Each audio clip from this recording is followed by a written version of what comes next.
오늘은 디모데후서 3장 3절부터 있는 말씀을 공부하겠는데 3절 다 같이 읽으십시다.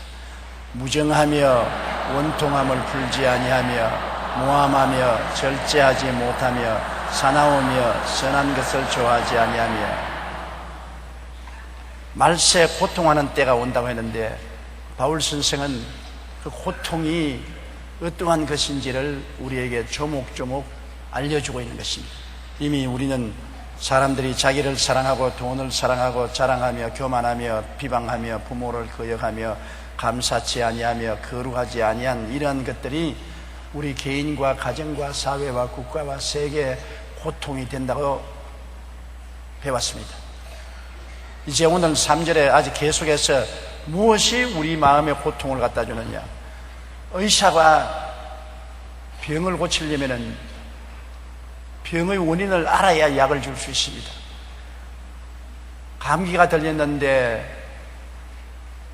암을 치료하는 약을 주면 안 되고, 암이 들린 사람에게 소화제를 줘서는 안 될 것입니다.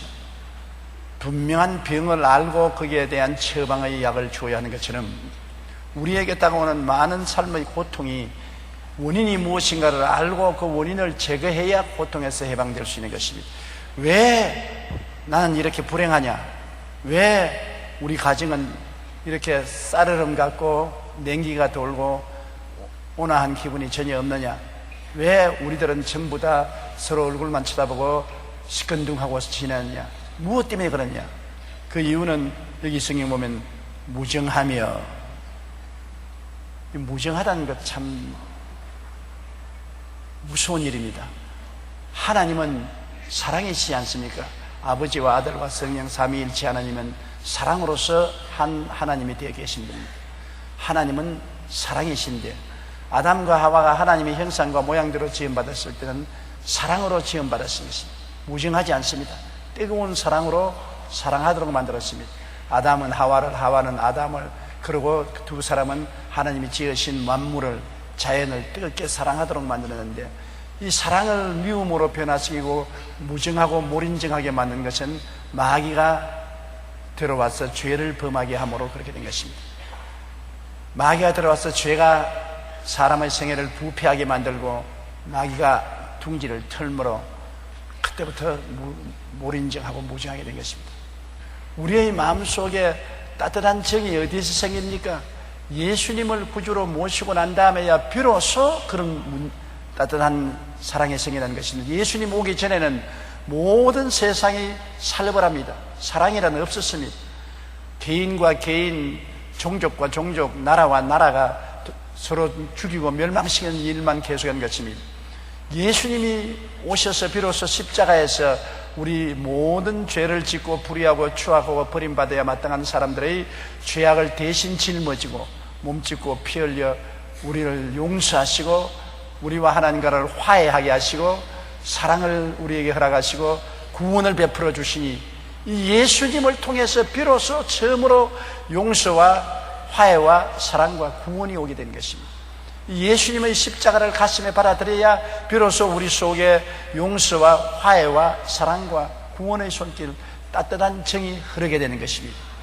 예수님 없이 여러분 따뜻한 인정이 흐르는 심성이 아닙니다. 타락한 인간은 근본적으로 부패해서 몰인정하고 무정하고 사람들의 고통에 무관심하게 되어 있는 것입니다. 타락이 바로 그것입니다.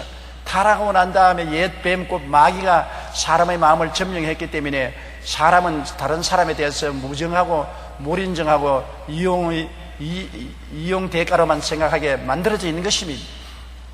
근본적인 마음이 변화되는 것은 예수 그리스도의 십자가, 그 은혜를 받아들일 때, 예수님 십자가가 우리 속에 들어와서 우리 마음을 점령할 때 비로소 우리는 남을 용서할 수 있게 되고 화해할 수 있게 되고 그리고 사랑할 수 있게 되고 남을 도와주는 구원의 손길을 베풀 수가 있는 것입니다. 예수 믿는다는 것이 종교가 아닙니다. 얼마나 우리 인간의 인격적인 중심을 변화시키는 것이라는 것을 알아야 되는 것입니다. 사람이 예수 그리스도의 성품을 닮아서 따뜻한 마음, 온유한 마음, 그것을 가지면 얼마나 좋습니까? 예수님은 친히 나는 마음이 온유하고 겸손하다고 말한 것입니다. 마음이 따뜻하고 겸손한 마음을 가지고, 이런 마음을 가진 남편, 아내, 자식, 친구, 이웃이 있으면 여러분 이 세상이 살기 좋은 세상이 되고 따뜻한 세상이 되는 것입니다. 무정하고 몰인정하면 자기도 고통스럽습니다. 누구도 무정하고 몰인정한 사람하고 진실이 마음을 열어놓고 친구가 되고 이웃이 되기를 원하는 사람 없습니다. 무정하고 몰인정하니까 이웃을 도적질하고 죽이고 멸망시키는 일만 하기 때문에 이웃에 얼마나 큰 고통을 가져오는 것입니까? 마음에 온유하고 사랑이 있는 마음을 가졌으면 몇 번이나 저분에게 상처를 입혀서는 안 되겠다, 마음에 섭섭이가 들어가면 안 되겠다고 생각하고 말을 골라서 하는데, 몰인정하고 무정한 사람은 탁 내뱉어 버리는 거죠. 칼로 쫙 째고 소금을 착 쳐버린 것입니다. 지가 아파 부러지든지 말든지 무슨 상관이냐. 이러기 때문에 이 세상에 고통이 많은 것입니다. 무정함으로 고통이 많은 것입니다. 그 다음 원통함을 풀지 아니하며, 원통함을 풀지 않고 마음속에 딱 일하고 있으면 자기도 괴롭고 남도 괴롭습니다. 나는 어떠한 사람이 자기 아버지에 대해서 원한을 품고 있었습니다. 일찍 시골에서 고생하면서 아버지가 농사일만 시키고 도와주지 않았습니다. 도시로 와서 죽을 고생을 하고 노동을 해서 독학을 하고, 그래서 좀 살만하게 되니까 부모님이 자식들을 의지하러 올라왔습니다.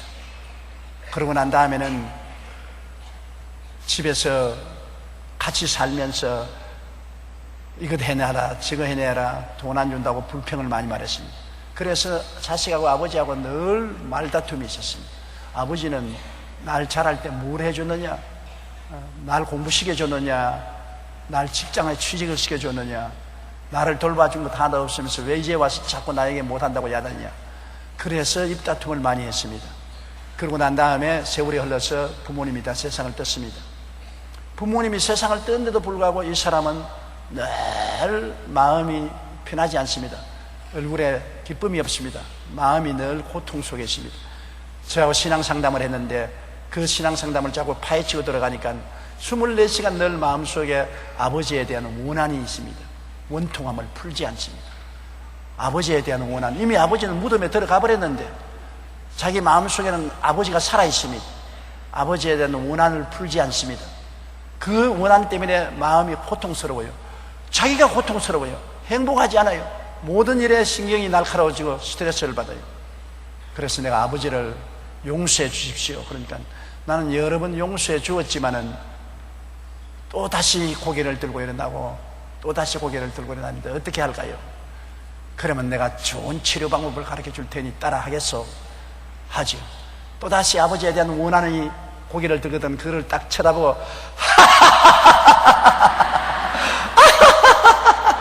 너 같은 거 소용없다 웃어버리십시오.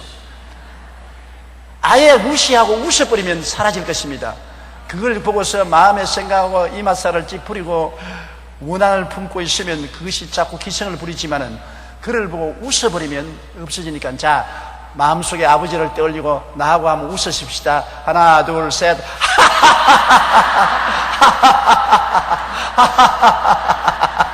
아무것도 아니야. 아무것도 아니야. 물러가라. 아무것도 아니야. 그렇게 나고 난 다음에 나를 잡아내. 아이고 한결 속이 시원하네요. 시원하고 말고 마음속에 원한이 사무치고 미움이 사무치면 웃어버리는 것이 제일 좋은 방법이야. 그 마귀를 쫓아내는 것은 웃음으로 쫓아내버리면 제일 좋은 거야. 마음의 억압과 스트레스를 푸는 제일 좋은 것은 웃음입니다. 마음에 스트레스가 쌓이고 억압되고 할 때 웃어버리면 스트레스가 풀려요. 부부간에 서로 이견이 다투어지고 긴장이 있을 때 그대로 내버려 두면 안 돼요. 그냥 웃어버려야 돼요. 큰 소리로 웃어버려야 돼요. 한 부부간에 서로 이렇게 이야기를 했습니다. 내가 모자를 삐뚤어 쓰고 오거들랑 오늘 회사에서 기분 나쁜 일을 당한 줄 알고 당신이 나를 잘 대해 주세요. 부인이 그럼 좋습니다. 나는 내가 앞치마를 삐뚤어 입고 있거든랑 오늘 집에서 기분 나쁜 일이 생긴 줄 알고 당신이 모든 것을 이해해 주십시오. 그래서 잘 지냈어요. 남편이 모자를 삐뚤고 쏘면 부인이 아주 남편을 친절하게 대하고 편안하게 해서 남편 마음을 풀어주고, 남편이 오면 마중하러 나오는데 앞치마가 삐뚤어져 있으면 남편이 끌어안아주고 두들겨주고 잘 위로해 줬습니다. 그런데 하루는 둘이가 딱 경건했었는데 남편이 모자를 삐뚤어 쳤는데 부인도 앞치마를 삐뚤어 입었었어요. 자, 난처하기 짝이 없습니다. 부인도 지금 남편 위로해 줄 기분이 아니고 남편도 부인을 위로해 줄 기분이 아니고 둘이가 서로 보다 보니 천둥벼락이 칠 것 같습니다. 그래서 서로 쳐다보고 한참 있다가 그만 둘이가 웃기 시작했습니다. 서로 쳐다보고 삐뚤어 모자를 썼네. 아이고 저 앞치마 봐라.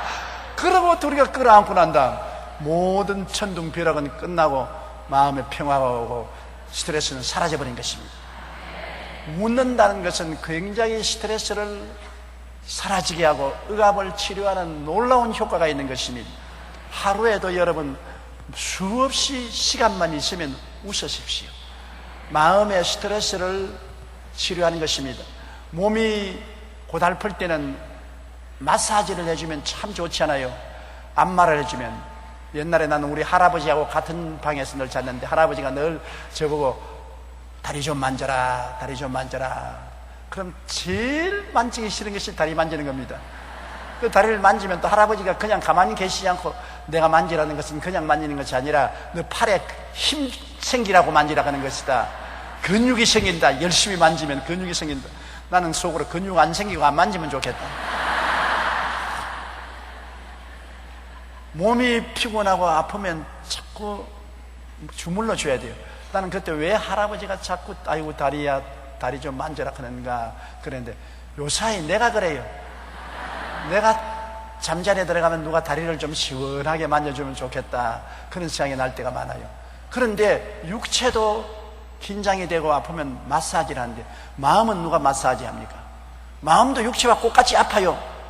마음도 회사에서 하루 종일 일하고 상사하고 다투고 밑에 사람하고 승강하고 마음에 상처가 입으면 마사지를 해줘야 돼요. 집안에서 집안일에 신경질이 나고 이 더위에 짜증나면 마음의 마사지를 해줘야 돼요. 그런데 마음의 마사지를 누가 해주나요? 몸의 마사지는 눈에 보이는 대로 해줄 수 있지만 마음의 마사지는 해줄 수 없잖아요. 마음의 마사지를 제일 잘할 수 있는 것이 웃음이겠습니다. 그냥 짜증이 나고 땀이 흐르고 사는 것이 귀찮고 고통스럽거들랑 여러분 소지하는 빗자리 던져놓고 그릇 던져놓고 그 다음 거울 앞에 서서 여러분 자신을 한참 들여다보고 너 인생 좋다 좋아 그러면 마음이 마사지가 되는 것입니다. 그렇기 때문에 바울 선생이 로마의 감옥 속에 있으면서 에베소 교인들 빌립보 교인들 보고 기뻐하라 내가 다시 말하노니 기뻐하라. 지하 감옥에 땅속에 있는 감옥에 밥 먹을 때만 뚜껑을 열어서 밥 내려주고 그 다음 뚜껑 떼보니 24시간 캄캄한 지하 감옥에 들어있습니다. 미치죠 미쳐. 밤낮이 없는 캄캄한 지하에 감옥에 갇혔으니 그래도 바울 선생은 그곳에서 촛불을 빌려다가 켜고 온갖 소아시아에 있는 아가야에 있는 교회에 편지를 쓸 수 있는 것은 기뻐했기 때문에 마음의 바울은 항상 주 안에서 기도하고 찬송하고 기뻐하고 웃고 마음의 마사지를 했기 때문에 견뎌낼 수가 있는 것입니다. 그래서 다른 빌립보 교인들을 보고 기뻐하라 다시 말하노니 기뻐하라. 기쁨이란 것이 우리 마음의 마사지를 주는 것입니다. 이러므로 여러분이 마음의 원통함이 있고 억울하고 마음이 답답해서 스트레스를 받거들랑 큰 소리로 웃으십시오. 통성으로 기도해도 안 되고 하나님께 아뢰도 그것이 떠나가지 아니하면 웃으면 떠나가는 것입니다. 웃으면 떠나가는 것입니다. 젊어지고 싶거든 웃으십시오. 한 번 웃으면 그만큼 젊어지고 한 번 성을 내면 그만큼 늙어진다고 말하고 있지 않겠습니까? 일소일소 일로일로라는 말이 있지 않습니까? 그러므로 여러분 원통함은 풀어야 되는 것입니다. 그걸 두고 있으면 안 돼요. 시어머니에 대한 원통함, 시아버지에 대한 원통함, 시식구에 대한 원통함, 그렇지 않으면 이웃에 대한 원통함, 친구에 대한 원한, 또 동창에 대한 원한. 사람이 살면서 서로 마음의 상처를 입으면 원한이 마음에 쌓이는 것입니다. 원한이 쌓이면 원수를 갚든지 그렇지 않으면 자기가 그로 말미암아 병이 들든지 하는 것입니다. 이 원한은 빨리 청산해버리는 것입니다. 우리가 화를 내고 가슴을 조이고 있으면 그 화병에 걸려가지고서 나중에 심장도 위장도 간장도 다 나빠지는 것입니다. 그렇기 때문에 이 원통함이나 화는 마귀의 둥지입니다. 뱀이 또아리를 치는 둥지입니다. 빨리 뱀을 쫓아내버려야 돼요. 그 위해서는 하나님 앞에서 용서의 기도를 하고 그 다음 털털 털어버리는 것이 웃는 것입니다. 우리가 먼지가 묻으면 털털 털어버리고 시원하다 그리고 집에 들어오지요. 먼지야 티끌 묻은 데로 안 오지 않습니까? 다 터지요. 이 터는 것이 기도와 기쁨인 것입니다. 웃는 것입니다. 웃으면 마음을 터는 것입니다. 마음을 확 털어버리면 원통함도 미움도 다 털어져 버리고 시원하고 마음이 가뿐하게 되는 것입니다. 원통하면 고통이라고 합니다. 그리고 모함이라는 것은 참소를 말하는 것인데, 모함은 바로 마귀가 하는 짓입니다. 하나님은 절대로 모함하지 않습니다. 하나님은 우리를 자꾸 잘난 점을 들어서 칭찬하고 격려해서 이렇게 세워주려고 하지, 자꾸 우리를 핥히고 끌어내리고 상처 입고 우리를 짓밟지 않습니다. 마귀는 여러분 참소함으로 말미암아 언제나 우리에게 잘못된 것을 지적하고 핥히고 피를 흘리게 하고 그리고 상처를 입히고 소금을 치고 짓밟고 못 살게 만드는 것입니다. 모함하는 것입니다. 우리는 쉽게 모함하는 죄에 빠지는 것입니다. 사람들이 같이 사니까 남의 칭찬을 하는 것보다도 남의 잘못을 지적하는 것을 좋아하는 것이 인간의 경향입니다. 타락한 마음은 이웃의 잘된 점을 보는 것보다도 이웃의 약점을 자꾸 보아서 그 약점을 핥히는 것이 인지상정입니다. 참소하지 말아야 되는 것입니다. 그 다음엔 절제하지 못하며, 우리 모든 일에 절제가 필요하지 않습니까? 자동차 엔진이 아무리 강해서 달리더라도 브레이크가 없으면 자살 도구가 되는 것입니다. 자동차 엔진이 강하면 강할수록 브레이크가 강해야 달려가다가도 확 브레이크를 밟으면 찰칵 서야지요. 서지 않고 그대로 달리면 나무에 부딪히든지 가드레일에 부딪히든지 호수로 뛰어들든지 반드시 사고가 일어나는 것입니다. 우리 인생에 아무리 욕망이 크더라도 브레이크가 있어야 되는 것입니다. 아무리 밥을 많이 먹고 싶어도 어느 정도 먹고 난 다음에는 그만 하는 브레이크를 걸어야 되는 것입니다. 욕망에 대한 브레이크를 걸어야 돼요. 그만. 아무리 술이 마시고 싶어도 사교술을 몇 잔 마시고 난 다음에는 그만 브레이크를 픽 하고 브레이크를 잡을 줄 알아야지. 눈이 삐뚤어질 때까지 브레이크가 없으면은 그건 자기도 죽고 남도 죽이는 거예요. 현찰에 내 지갑에서 안 나간다고 카드 가지고서 막 끌고 다니는 거예요. 백화점에 가서 이 그릇도 사고 저 그릇도 사고 이 옷도 사고 저 옷도 사고 구두도 몇 켤이나 사고 끌기가 좋으니까 그때는 현찰이 안 되니까는 막 끌고 다녀서 절제 없이 끌고 놓고 나중에 막 비일이 날라 들어오면 정신을 차릴 수 없고 가정이 파탄이 일어나는 거예요. 절제하지 않기 때문에 그런 것입니다. 세상의 취미도 그래요. 세상 취미도 컴퓨터에 게임을 하는데 하루 종일 앉아가지고 절제하지 않고 들여다보고 있으면 망하지 않아요. 사랑도 절제해야 되고 기쁨도 절제해야 되고 욕망도 절제해야 되고 모든 것을 조절할 수 있는 브레이크가 있어야 되는 것입니다. 그렇지 않으면 고통이 다가오는 것입니다. 야구 구경하기 좋아하는 사람 직장에다 나오고 야구장만 돌아다닙니다. 우리 가서 야 일주일에 한 번쯤 야구장에 나가면 좋지만 내내 야구장에 나가서 사는 것은 그건 브레이크가 끊어져. 도박장에 나가서 정신 못 차리는 사람, 늘 술집에 도는 사람, 늘 음란하고 방탕한 사람, 브레이크를 거는 인생이 되어야 되는 것입니다. 그래야 우리가 고통스럽지 않은 것입니다. 브레이크를 걸어야 된다. 그 다음 사나우며, 짐승도 사나운 짐승 기르면 안 돼요. 여러분, 개는 왜 좋으냐? 개는 주인을 참 따르거든요. 집안에 개를 키우면 10번 들어오면 10번 다 뛰어서 좋아가지고 이렇게 하는 건 개입니다. 같은 부부간에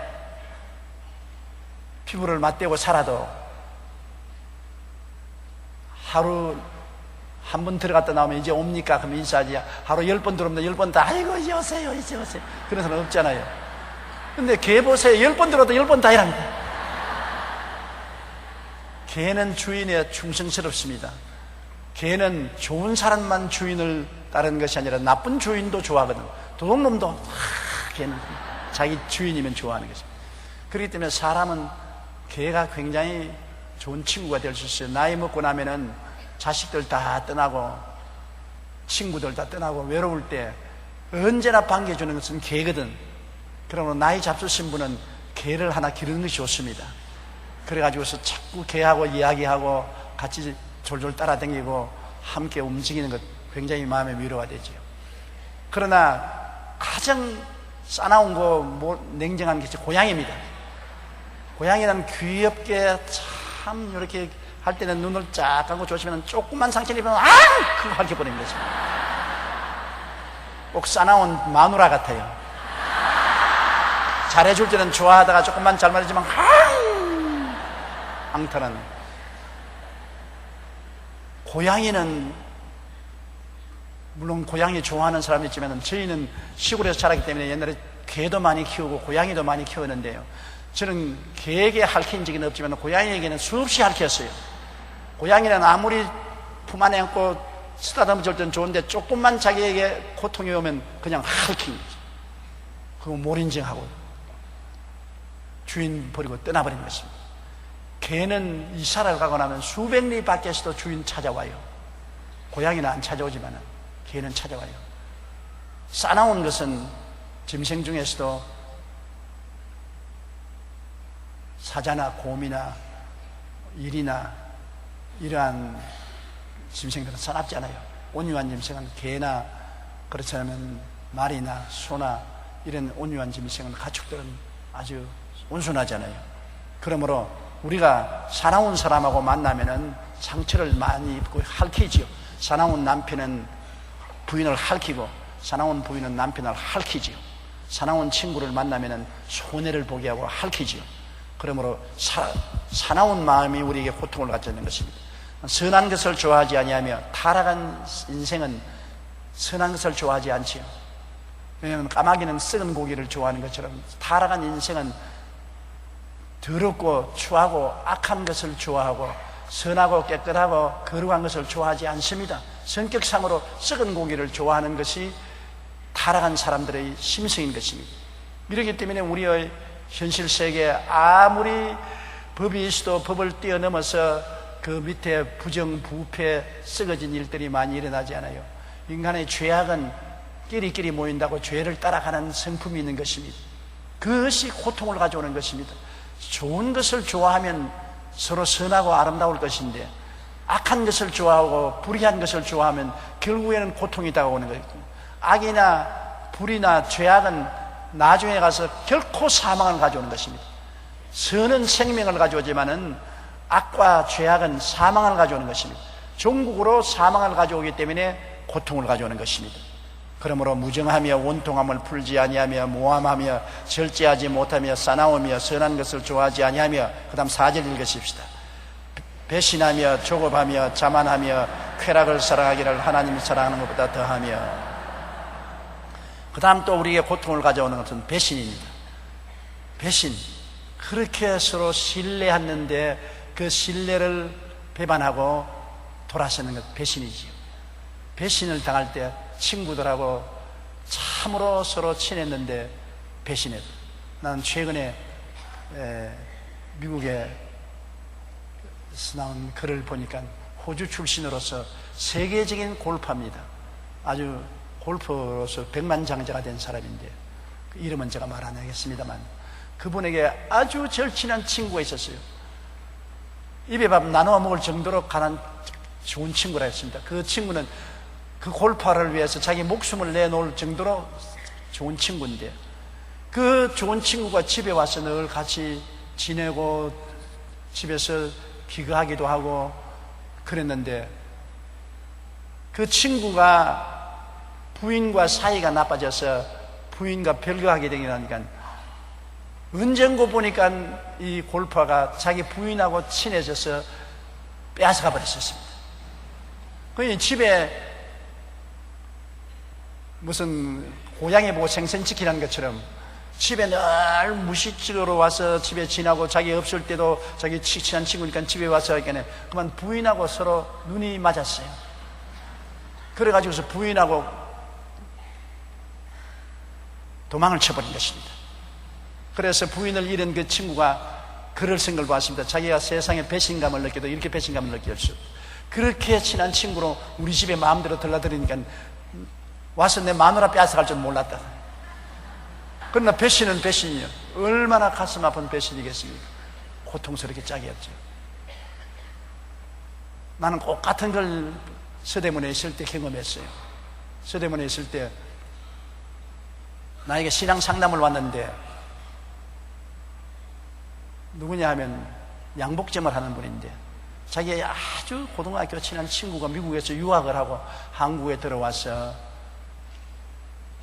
잠시 동안 올 때 갈 때 없으니까 집에 와서 같이 살았는데, 자기는 양복점을 출근해서 나가고 집에 자기 부인하고 같이 있는데, 아주 친한 친구였으니까 그대로 두었는데 그만 부인하고 바람이 나버렸어요, 친구가. 근데 그 바람이 나도 우습게 난 것이, 바람이 나서 밖으로 나가면 몰라도 집에 있으면서 바람이 났어요. 그래가지고서 같이 살아요. 한 부인 데리고 두 사람이 같이 살아요. 초저녁에는 이쪽 편을 보고 자고, 아침이 되면 이쪽 편을 보고 자고, 부인을 중간에 두고 같이 손잡고 자고. 그래서 남자들은 둘이가 아마 우리 이렇게 살자 그러는데, 부인이 나에게 신앙 상담을 왔습니다. 자기가 도저히 정신적으로 견딜 수가 없다. 자기 남편도 미워하지 않고 남편 친구도 미워하지 않는다. 자기는 두 사람 다 데리고 살고 싶은데 두 사람 다 데리고는 살 수 없는 형편이고, 정신적인 고통이 말로 다 할 수 없다. 어떻게 하면 좋겠냐. 그래서 내가 뭐라고 하는지 압니까? 자살하라 그랬어요. 당신이 해결할 수 있는 것은 당신이 죽는 길밖에 없다.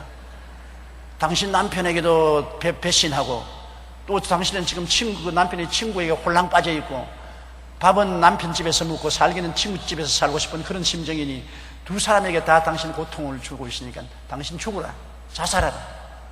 그러면 한가에 뛰어들어가 자살할까요? 그래서 내가 자살 방법을 가르쳐 줄게. 십자가에 달려서 자살하라.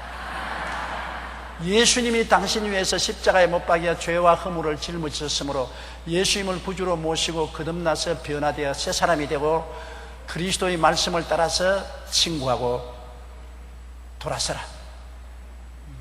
그리고 그 두 사람 남편도 예수님을 믿게 하고, 당신 바람난 그 남자는 다른 데 장가들어서 잘 살도록 내보내줘라.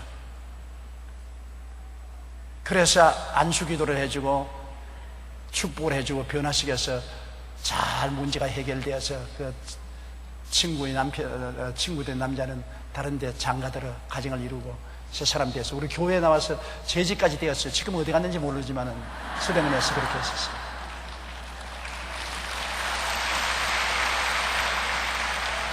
배신한다는 것, 또 이 목회를 하다 보면 많은 사람이 친구들에게 보증 서지 않습니까?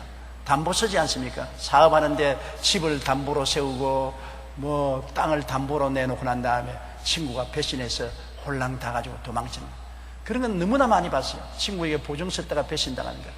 그리고 우리 지역장, 구역장들이 잘못된 사람이 간혹 있어가지고 지역원, 구역원들에게 전부 돈 모아가지고서 가지고 도망쳐버린 것. 이 세상에 많은 배신이 고통을 가져오는 것입니다. 신뢰할 수 있다는 것은 참으로 행복한 것인데, 신뢰를 배반하면 자기도 나중에 앞날이 캄캄해지고 또 배신당한 사람의 고통도 말로 다 할 수 없지요. 역사적인 배신자는 누굽니까? 가룟 유다 아닙니까? 자기의 선생 되신 예수 그리스도를 배신하여 돈 30냥에 팔아먹은 배신자, 대표적인 배신자인 것입니다. 오늘날 배신이 고통을 가져오는 것입니다. 그 다음 조급하며, 빨리빨리. 우리 한국 사람의 특성은 빨리빨리. 밥도 빨리빨리 먹고 있습니다. 구라파에 가면은요, 식당에서 한국 손님 오는 것을 굉장히 좋아합니다. 왜냐하면 구라파 사람들은 점심이나 저녁에 오면 1시간, 2시간씩 앉아서 음식 조그마히 식어놓고 난 다음 술을 홀짝홀짝 마시면서 1시간이고 2시간이고 이야기합니다. 구라파 사람들은 식당에 나가면은 미국 사람하고 빨리 먹고 안 나가요. 그러나 한국 사람은 줄을 쫙 지어와서 10분 이내에 확 먹고 난 다음 쫙 빠져나가 버립니다. 그러므로 빨리빨리가 굉장히 구라파 사람이고 미국 사람은 좋아한다고요.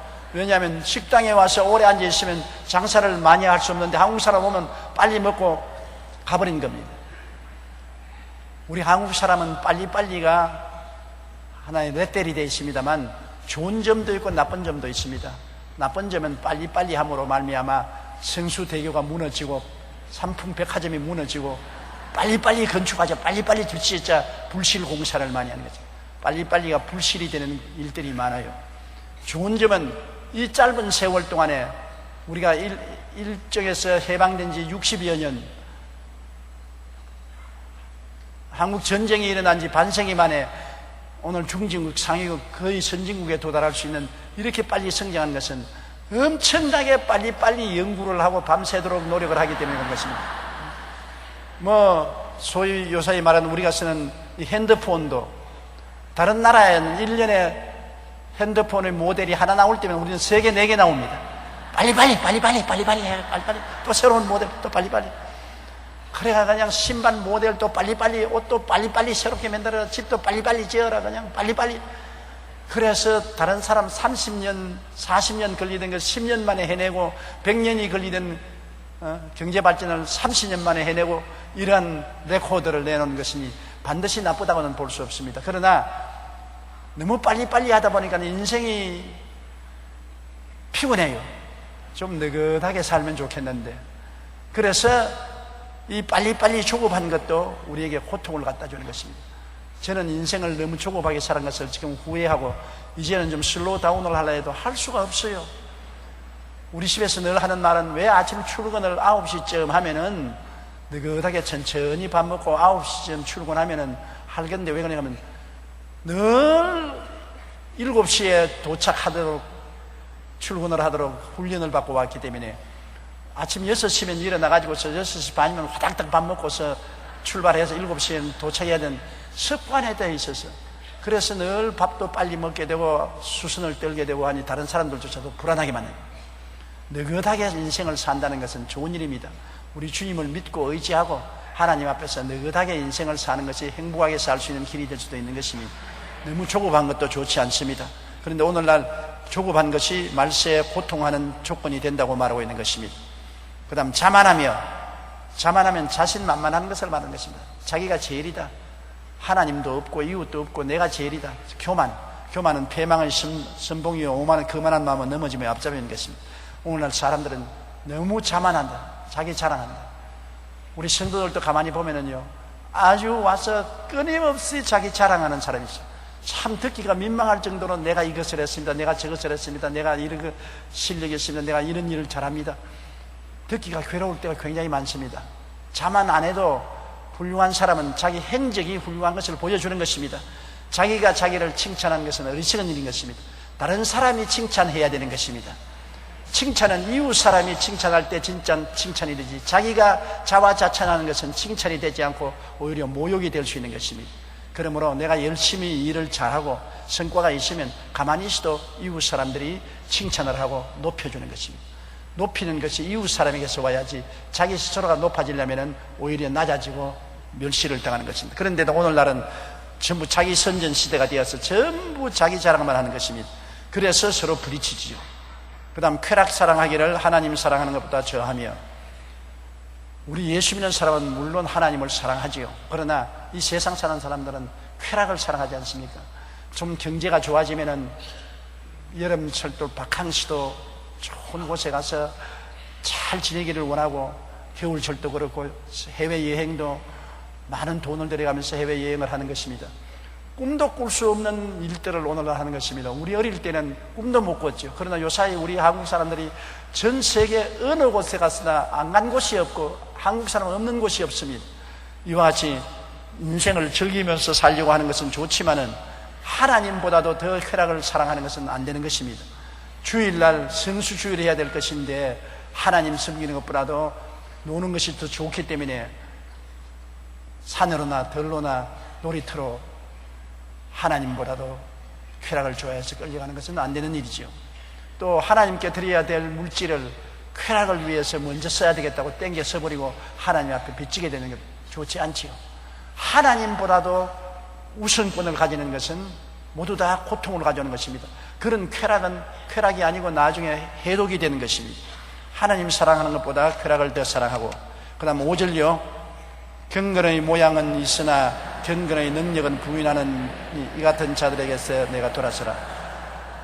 경건이라는 것은 하나님 섬기는 생활을 경건이라고 말하는 것입니다. 경건의 모양은 교회도 나가고 찬송도 부르고 기도도 하고 헌금도 조금 하고 그렇게 하나 교회를 떠나고 나면은 완전히 세상 사람과 꼭 한 가지다. 술 취하고 방탕하고 세속적으로 세상 사람과 다른 것이 하나도 없다. 그러므로 예수 안 믿는 사람들이 예수 믿는 사람 보고 너와 나와 다른 것이 뭐냐? 오직 다른 것은 너는 주일날 교회 나간다는 그거 하나 다르고 그 다음 남아서 어느 심사 행동이 나하고 꼭 같지 않느냐? 그러니 내가 너를 본받을 건 무엇이겠느냐? 이것이 오늘날 세상 사람들이 교회에 하는 말인 것입니다. 교회 세상이 너무나 침투에 들어왔어요. 세상이 교회인지 교회가 세상인지 모를 만큼 혼합이 되고 마는 것입니다. 이러므로 경건의 모양은 있습니다. 교회에 와서 찬송도 부르고 기도도 하고 헌금도 하고 예배도 드리니 경건하지요. 모양은 있는데 내용은 없어요. 허수아비와 같습니다.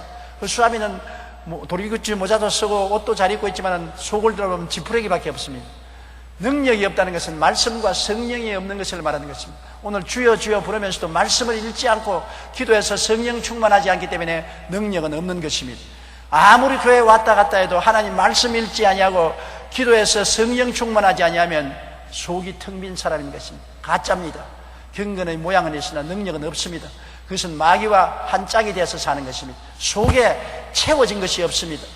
겉은 교회 옷을 입었으나 속은 세상이 꽉 들어차 있는 것입니다. 겉이 어떻게 되든지 속에 말씀이 꽉 들어차고 속에 성령이 꽉 들어차 있으면 경건의 능력이 있는 사람인 것입니다. 이 사람은 세상이 감당치 못하고 마귀가 감당치 못하는 것입니다. 그렇기 때문에 제가 늘 하는 말은 매일같이 성경을 읽으라는 것입니다. 매일 일독 성경을 매일같이 성경을 읽어서 마음속에 말씀을 채우고 매일같이 하나님께 열심히 기도드려서 성령님과 동행하라. 말씀과 성령이 충만하면 경건의 능력이 있는 것입니다. 교회가 밖에 있는 것이 아니라 내 속에 있는 것입니다. 내 속에 하나님이 계시고 교회가 있고 예배가 있으면 이분은 세상에 어디 나가도 하나님의 영광과 능력이 나타나고 세상 사람이 보면 저 사람은 다르다. 저 사람은 우리와 같이 살지만은 우리보다 다른 사람이다. 우리보다 경건하고 깨끗하고 정의롭고 거룩하고 다른 사람이다. 그걸 느끼게 되는 것입니다. 피부로 느끼게 돼요. 내가 그렇다고 선전할 필요도 없어요. 같이 사는데 속에 말씀과 성령이 꽉 들어찼으면 그것이 밖으로 나오기 때문에 세상 사람이 우리와 다른 것을 당연히 느끼게 되는 것입니다. 속에 가득한 것이 밖으로 나와요. 속에 세상이 꽉 들어찬 사람은 아무리 밖으로 가식을 해도 그것이 밖으로 나와요. 속에 말씀과 성령이 충만한 사람은 어느 곳에 가나 하늘나라가 나타나게 되는 것입니다. 그러므로 경건의 모양은 있으나 경건의 능력을 부인한 이 같은 자들에게서 내가 돌아서라. 우리가 오늘날 결단을 내릴 때가 왔는 것입니다. 주님이 오실 날이 이제는 정말 가까워 왔어요. 우리가 주님 오실 날이 가까워 왔다 갔다 왔다 너무 오랫동안 하니까 이제 사람들이 지쳐져서 졸기 시작하는 것입니다. 성경에 말하는 열처녀의 비유에 보면 열처녀가 다 신랑이 온다 기다리다가 밤중까지 안 오니까 다 졸았어요. 다 졸았어요. 그러나 열처녀 중에 5처녀는 등불을 준비하고 기름을 준비하고 있었습니다. 열처녀가 다 등을 가지고 있었어요. 다 불은 켜고 있었습니다. 그런데 5처녀는 기름병을 준비하지 않고 다른 5처녀는 기름병을 준비하고 있었어요. 신랑이로다. 등을 들고 나가려니까 벌써 기름이 다 달았거든. 5처녀는 기름병이 없는 등불만 가지고 있기 때문에 바람이 확 부니까 불이 확 꺼진단 말이에요. 그래, 이 기름 좀 빌려달라니까 다른 5처녀 우리도 부족하니까 너는 기름 파는 데 가서 사라고. 이 지혜로운 다섯 처녀는 기름병을 준비하고 있었어요. 곧장 기름을 부어서 신랑을 맞으러 갔습니다. 그 기름병이 뭡니까? 성령 충만을 말하는 것입니다. 10처녀가 다 교회에 나왔어요. 다 등을 준비하고 있고 다 신앙의 불을 켜고 있었으나 5처녀는 성령 충만하지 않고 다른 5처녀는 기름병인 성령 충만했기 때문에 이 어려움을 극복할 수 있습니다. 지금이 한밤중입니다. 주님 오실 날을 기다리다가 이제 피곤하고 지쳤습니다. 그러나 오늘날 정치적, 경제적, 사회적 환경을 볼 때 점점 주님 오실 날이 가까워집니다. 우리나라 보십시오. 여러분, 우리 어릴 때는 사계절이 뚜렷했습니다. 봄, 여름, 가을, 겨울이 뚜렷했습니다. 8월 15일 날이 지나고 나면은 수영 못했어요. 그래서 어릴 때는 8월 15일 날 마지막 찬물을 목욕하고 난 다음에 이제 맹년에 가서 보자 그랬는데, 지금은 8월 15일이 지나도 이제 한여름이 이제 시작인 것입니다.